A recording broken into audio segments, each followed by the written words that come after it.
नमस्कार, आप देख रहे हैं न्यूज 18 बिहार झारखंड का डिजिटल प्लेटफॉर्म। मैं हूं शुभे मिश्रा आपके साथ और दुनिया की खबर में आपका स्वागत है। रूस और अमेरिका के बीच चल रही तनातनी का असर अब भारत पर पड़ रहा है। एक तरफ जहां अमेरिकी राष्ट्रपति डोनाल्ड ट्रंप ने भारत पर भारी भरकम टैरिफ लगाकर दबाव बनाने की कोशिश की है, तो वहीं रूस ने दोस्ती का हाथ बढ़ाते हुए भारत को सस्ता तेल देने की बात कही है।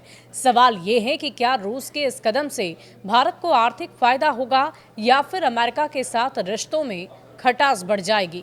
भारत के लिए रूस ने बड़ा ऑफर दिया है। रूसी डिप्लोमेट्स ने ये साफ कह दिया है कि भारत को कच्चा तेल पहले की तरह 5% तक की छूट पर मिलता रहेगा। यानी अमेरिका का टैरिफ वॉर से अलग हटकर रूस भारत की ऊर्जा सुरक्षा को लेकर प्रतिबद्ध है। रूस का कहना है कि उसके कच्चे तेल का कोई विकल्प नहीं है क्योंकि ये बहुत सस्ता है। सीनियर रूसी डिप्लोमेट का ये कहना है कि रूसी कच्चे तेल पर भारत को करीबन 5% की छूट मिल रही है। भारत इस बात को समझता है कि तेल आपूर्ति को बदलने का कोई विकल्प नहीं है क्योंकि इससे उसे बहुत ज्यादा मुनाफा हो रहा है। भारत पर अमेरिकी दबाव को भी रूस ने गलत बता दिया है और ये बयान ऐसे समय में आया जब भारत और अमेरिका के रिश्ते बिगड़ रहे हैं। अमेरिका ने भारत पर रूसी तेल खरीदने के चलते 50% टैरिफ लगाया। बाबू शिकन ने कहा कि भारत के लिए ये एक चुनौतीपूर्ण स्थिति है, लेकिन हमें भारत के साथ अपने रिश्तों पर भरोसा है।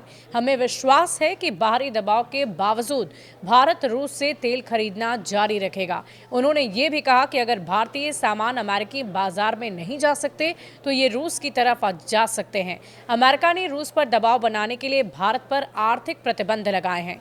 व्हाइट हाउस की प्रेस सेक्रेटरी कैरोलिन लेविट ने इस बात की जानकारी दी और इससे पहले तक ट्रंप प्रशासन रूस से तेल लेने पर भारत के खिलाफ की गई आर्थिक कार्रवाई को पेनल्टी या फिर टैरिफ बताता रहा है।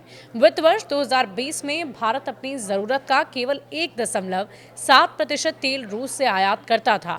ये हिस्सेदारी वित्त वर्ष 2025 में बढ़कर 35.1% हो गई है। रूस से सस्ता तेल खरीदने का फायदा ऑयल कंपनी के मुनाफे पर दिखा है और इधर इससे पहले व्हाइट हाउस की प्रेस सेक्रेटरी कैरोलिन लेविट ने कहा कि भारत पर टैरिफ दरअसल रूस पर सेकेंडरी प्रेशर बनाने के लिए उठाया गया है।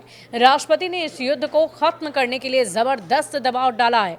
भारत पर लगाए गए टैरिफ इस स्ट्रैटेजी का हिस्सा है। उन्होंने ये साफ कर दिया है कि युद्ध लंबा खींचने का कोई विकल्प स्वीकार्य है ही नहीं।